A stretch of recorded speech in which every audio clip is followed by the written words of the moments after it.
What's up, guys? Rock here, and I've got a game of Demolition for you today here on Radiation. Going to be using the AK-47 with the extended mags. My perks are Scavenger, Sleight of Hand, and Marathon. All of them are pro. And, I just got to thinking about it. I actually have all of my perks now are all pro, except for one. Want to guess which one it is? That's right, it's Second Chance. I have not even purchased and unlocked Second Chance. That is how much I despise that perk. I hate Second Chance. But anyway, from now on, if I ever talk about my classes, they're probably all going to be pro. Because everything's pro now. I don't have to worry about it. But anyway, about the game today, this is, well, as you can see from the title, it's a pretty big score in a game of Demolition. And I've said it before, we really don't play a lot of Demolition, and mainly this is the reason why. If you've got a really good team that knows how to control a map, you can pretty much do this to anybody. And I also want to talk about boosting and the Demolition leaderboards. Unfortunately, the Demolition leaderboards are some of the most misleading leaderboards out there.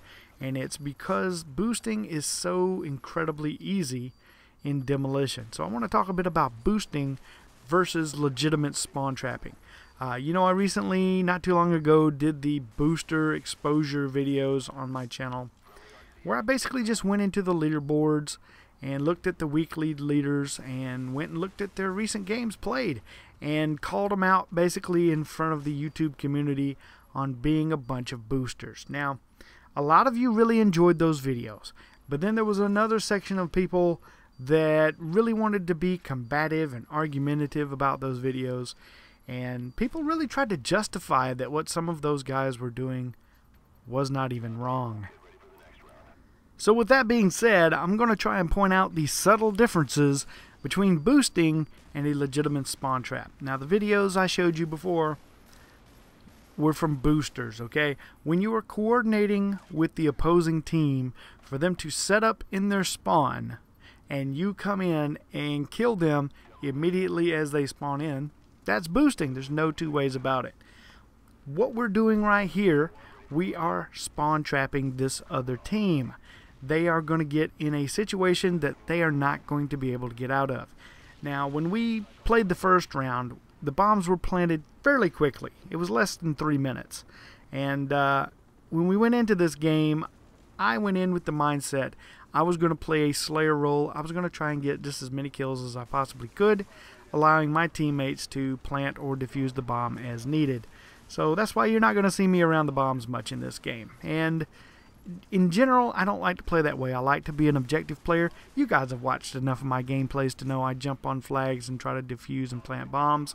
But not this game. I was going for the kills. My kill streaks, I probably should have set them up a little different. I probably could have got a lot more kills. I was running Napalm, Blackbird, and Attack Dogs. Probably if I'd done it a little different, maybe put on a Chopper Gunner instead of the Napalm, went Blackbird, Chopper Gunner, Dogs, I probably could have added that extra 30-40 kills to this game. But that's okay. I'm not greedy. I was happy with the outcome that I got. Use the tactical insertion. So many people use it in Demolition. It's actually very helpful. Not for boosting, but for giving yourself a better spawn point on the map and keeping yourself out of a spawn trap situation. Like right now, we've got this team. There are only two places they can spawn. Right here in front of me, where that guy just spawned at, and down on the other end in that corner over there. Those are your only two spawn points. And we can pretty much lock this down. You can see them spawning right there in front of me. And this is a legitimate spawn trap scenario. The opposing team at this portion of the game, they are in a world of hurt. And they are pretty much being run around as we want them to. In a few moments, we're going to let them plant, I believe it's A. And we just let them plant one just so we can play a little bit longer. Now, a lot of people like to actually go ahead and purposely lose the round so they can go on to a third and final tie-breaking round, but we don't do that in this game. This is just a 2-round domination, but we do purposely give up the A plant on this one.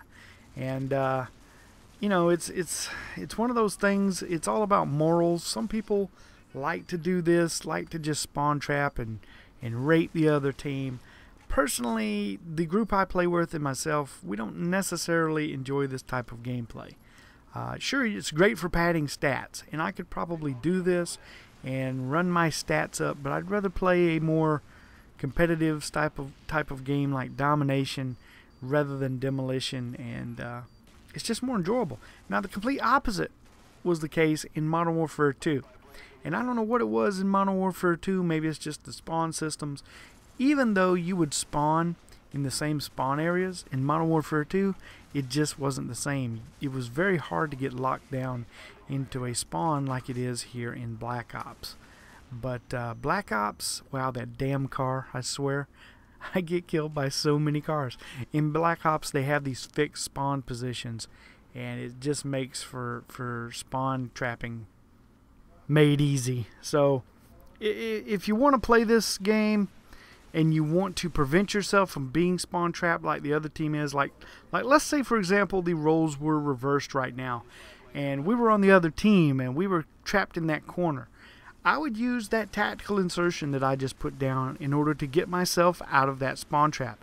And here's what I'd have to do. I would have to either make my way to my right, my left if I was on the other team, down through the oil refinery and try to get down to the other end of the map in our spawn area and lay down my tactical insertion.